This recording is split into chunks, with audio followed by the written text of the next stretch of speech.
بسم الله الرحمن الرحيم قل هل يستوي الذين يعلمون والذين لا يعلمون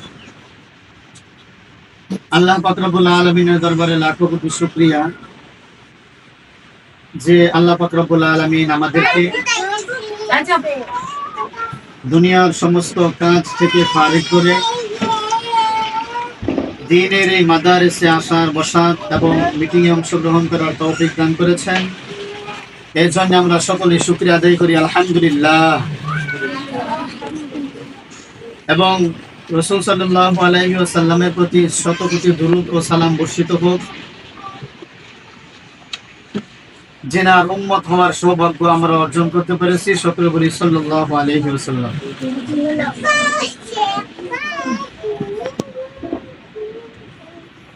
আজকে আপনাদেরকে ডাকা হয়েছে, আপনাদের ছেলে মেয়েদের আজকে পরীক্ষার রেজাল্ট দেওয়া হবে।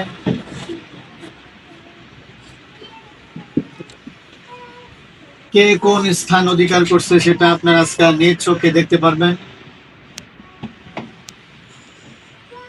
এবং আমাদের বড় হুজুর আপনাদেরকে খুব দিক নির্দেশনামূলক আলোচনা করবেন, আপনারা মনোযোগ দিয়ে শ্রবণ করবেন। আপনাদেরকে আমি একটা বিষয় বলতে চাই যে রাসূল সাল্লাল্লাহু আলাইহি ওয়াসাল্লাম হাদিসের পাকে বলেছেন, খায়রুকুম মান তাআল্লামাল কুরআনা ওয়া আল্লামা। যে আসমানের নিচে আর জমিনের উপরে সর্বশ্রেষ্ঠ মানুষ ওই মানুষ যারা কোরআন শিখে এবং অপরকে শিখায়। এর দ্বারাতে আমরা এটা বুঝতে পারি যে পৃথিবীর মধ্যে সর্বশ্রেষ্ঠ মানুষদের মধ্যে ওই সমস্ত মানুষ অন্তর্ভুক্ত হয় যারা কোরআন শিখতেছে এবং অপরদেরকে শিক্ষা দিতেছে। আজ আপনারা এতটাই সৌভাগ্যবান যে আপনাদের ছেলেমেয়েরা কোরআন শরীফ শিক্ষা করতেছে। এর দ্বারাতে বোঝা গেল আপনাদের ছেলেমেয়েরা পৃথিবীর সর্বশ্রেষ্ঠ মানুষ এবং সর্বশ্রেষ্ঠ মানুষদের গার্ডিয়ান আপনারা হতে পারছেন। এর জন্য আল্লাহ তাআলার কাছে হাজারো কোটি শুকরিয়া আদায় করলেও শেষ হবে না।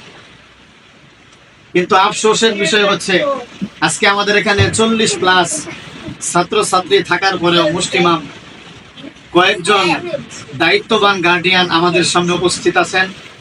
আপনাদেরকে সাধুবাদ জানাই, শুভেচ্ছা জানাই যে আপনারা আমাদের কথাবার্তা করতে পারছেন।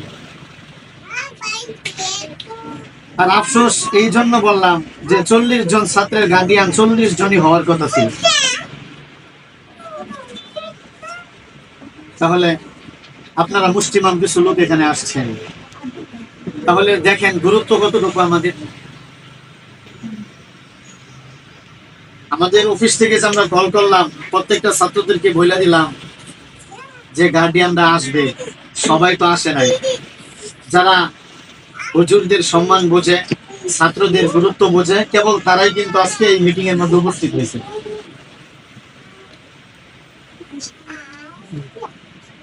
তো আজকে আপনাদের ছেলে মেয়েদের পরীক্ষার রেজাল্ট দেওয়া হবে। আপনারা শুধু নিজের ছেলে মেয়ে না, অন্যান্য ছেলে মেয়েদের জন্য এই দোয়া করবেন যাতে করে তাদের ভবিষ্যৎ সুন্দর হয়, তারা যেন লেখাপড়ায় উন্নতি সাধন করতে পারে এবং এই ইলমে নববী, ইলমে ওহী বুকে ধারণ করে যাতে করে দুনিয়া এবং আখিরাতে সফল কাম হতে পারে। আপনারা সকলেই আপনাদের ছেলে মেয়েদের জন্য এই দোয়া করবেন। আর আরেকটা বিষয় হচ্ছে,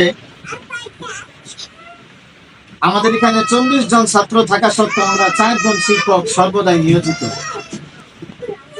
আপনারা অন্যান্য প্রতিষ্ঠানের দিকে লক্ষ্য করবেন যে ছাত্র 100 কিন্তু শিক্ষক মোটে 2 জন। আবার বেতনও 500-র নিচে কোথাও এরকম নাই। কিন্তু আপনাদের এতটাই সৌভাগ্য যে আমাদের হুজুর আপনাদেরকে অনেক মহব্বত করেন, বিধায় আপনাদের ছেলে মেয়েদের পড়াশোনা যাতে সহজ হয় এই কারণে আপনাদেরকে সামান্য কিছু হাদিয়া যাতে হুজুরদেরকে আমরা কিছু দিতে পারি পড়াশোনার কারণে। আসলে পড়াশোনা তো বিনিময় হয় না কখনো, ওস্তাদের বিনিময় কেউ কখনো দিতে পারবে না। হযরত আলী রাদিয়াল্লাহু তাআলা আনহু বলেন, এ বাচ্চারা চুপ করো, সবাই চুপ, আমার দিকে তাকাও সবাই।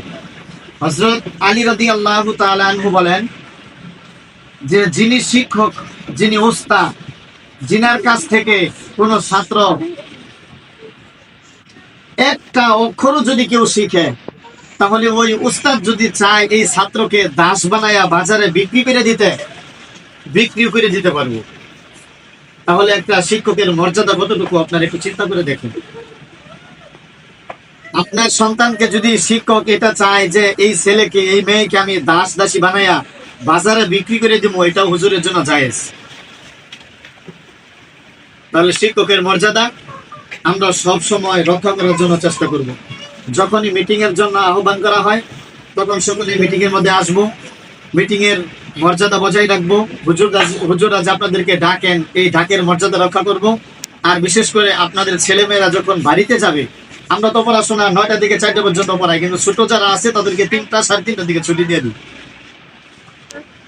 আর বড়রা, আমি আপনাদেরকে বলছিলাম যে যারা ছেলে আছে কমসে কম তারা আপাতত রাত্র পর্যন্ত পড়ুক। অনেকে অনীহা করছেন যে হুজুর আমার ছেলেটা ভয় পায়, আসতে চায় না, এই সেই, এইভাবে তো পড়া হবে না। আমরা যখন পড়াশোনা করছি 24 ঘন্টার মধ্যে টানা 16 ঘন্টা পড়াশোনা করছি। 16 ঘন্টা একটা না। ওই মসজিদে মাদ্রাসায় যে জুতা রাখার তাক ছিল, ওই শুক্রবার দিন আসরের টাইমে আইসা যে হাজিরা দিতাম, জুতা যে রাখতাম তাকের মধ্যে, আরেকবার যখন বাড়িতে যাইতাম, ওই তখন জুতা হাতে নেওয়া হইতো, নাহলে মাদ্রাসার মধ্যেই উঠা যাওয়া। রাত 12টা 1টা পর্যন্ত পড়াশোনা হইতো। তাহলে আপনাদের ছেলেমেয়েরা সন্ধ্যা খেলার টাইমেও খেলে, ঘুমানোর টাইমেও খেলে, আবার খেলার টাইমেও খেলে। আর এর কারণ হইতেছে অনেকের গার্ডিয়ানদের বাড়িতে টিভি আছে, ও দেখা যায় যে পড়ার সময় গার্ডিয়ানরা টিভি ছেড়ে দিয়ে দেয়, ওই পোলাপনে পড়া দিয়ে পরে টিভি দেখে। অনেক গার্ডিয়ান আছে মোবাইল দেখতেছে, এখন ছেলে মেয়ের পড়ার সময় সে মোবাইল নিয়ে ব্যস্ত, তার তো পড়ায় মন বসবে না। যখন ছেলে মেয়েদের পড়ার সময় হয়, তখন বাড়িতে টিভি ছাড়া যাবে না, বাড়িতে কোনো মোবাইল ছাড়া যাবে না, তার পড়ার জন্য তাকে সুযোগ করে দিতে হবে। সে যদি না পড়তে চায়, তাহলে হুজুরের নিকট এসে অভিযোগ করতে হবে, হুজুর আমার ছাত্রটা পড়তে চায় না, একটু বুঝাই দিয়ে। তাহলে আমরা আপ্রাণ চেষ্টা করবো ছাত্রদেরকে বুঝাই দেওয়ার জন্য।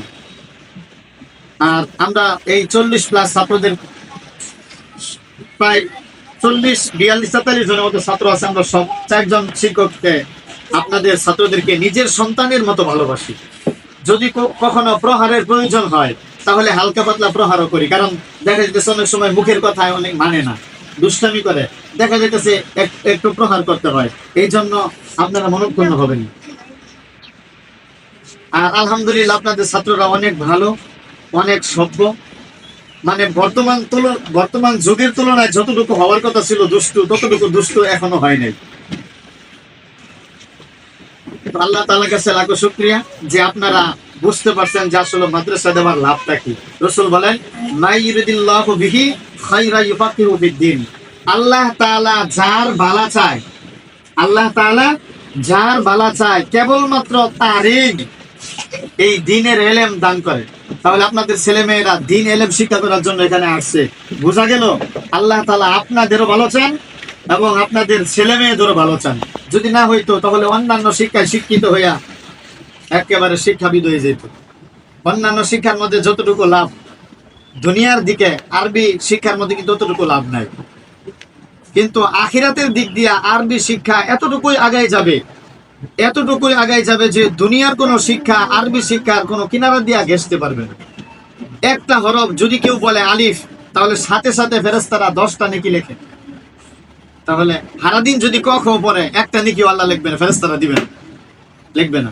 আর যদি একবার যদি আলিফ বলে, তাহলে 10টা নেকি উঠতেছে। আর এই নেকিগুলোর একটা পার্সেন্টেজ গার্ডিয়ানদের আমলনামার মধ্যে উঠে। ছোট্ট একটা ঘটনা বলে শেষ করে দিতেছি যে মাদ্রাসায় পড়ানোর কি লাভ। এক ছাত্রের এখনো মাদ্রাসায় ভর্তি করে নাই, তার বাবা মারা গেছে। বাবা অনেক গুনাহ করতো, পাপাচার করতো, মদ, গাঁজা, ইয়াবা, জিনা, ব্যভিচার এগুলোর মধ্যে লিপ্ত থাকতো। তো বাবা মারা গেছে। তো এলাকার এক বুজুর্গ ব্যক্তি এই স্বপ্নে দেখে যে ওই লোকের কবরে অনেক আযাব হইতেছে।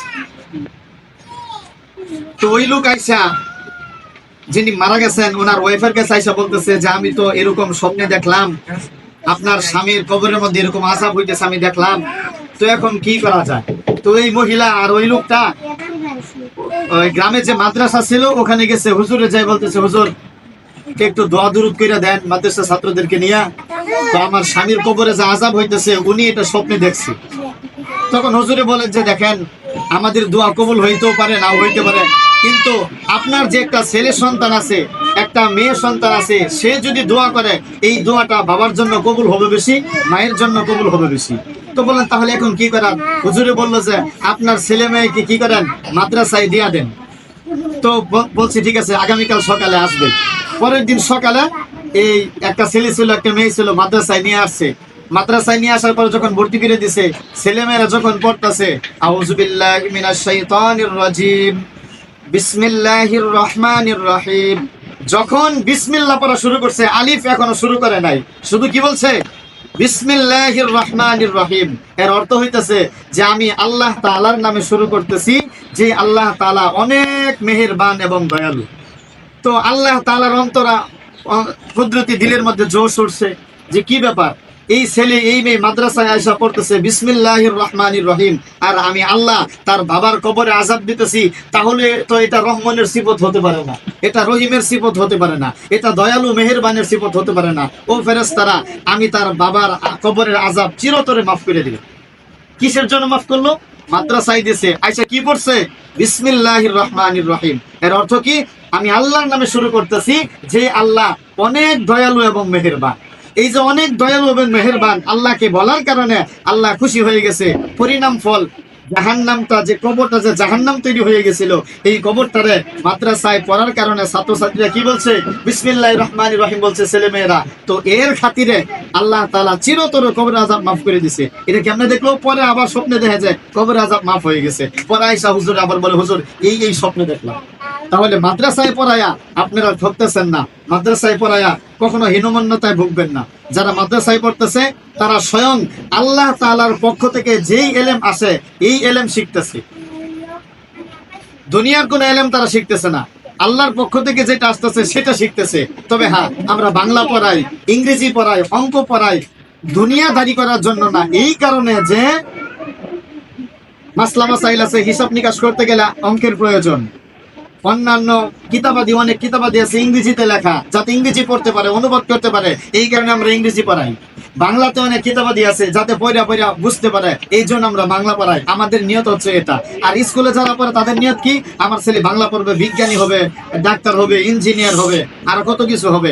হ্যাঁ, বিজ্ঞানী হোক, ডাক্তার হোক, ইঞ্জিনিয়ার হোক, কোনো সমস্যা নাই, কিন্তু এই সব কিছু হওয়ার আগে কমসে কম আপাতত কোরআনটা যেন সহি শুদ্ধভাবে পড়তে পারে, এবং সামাজিক জীবন থেকে নিয়ে রাষ্ট্রীয় জীবন পর্যন্ত যে সমস্ত মাসলা মাসাইল, হ্যাঁ, পারিবারিক জীবনের দরকার, এই মাসলা মাসাইল যেন ইঞ্জিনিয়ার হওয়ার আগে শিখে, এই মাসলা মাসাইল কোরআন তেলাওয়াত যেন ডাক্তার হওয়ার আগে শিখে। এটাই হচ্ছে মূল মাকসাদ।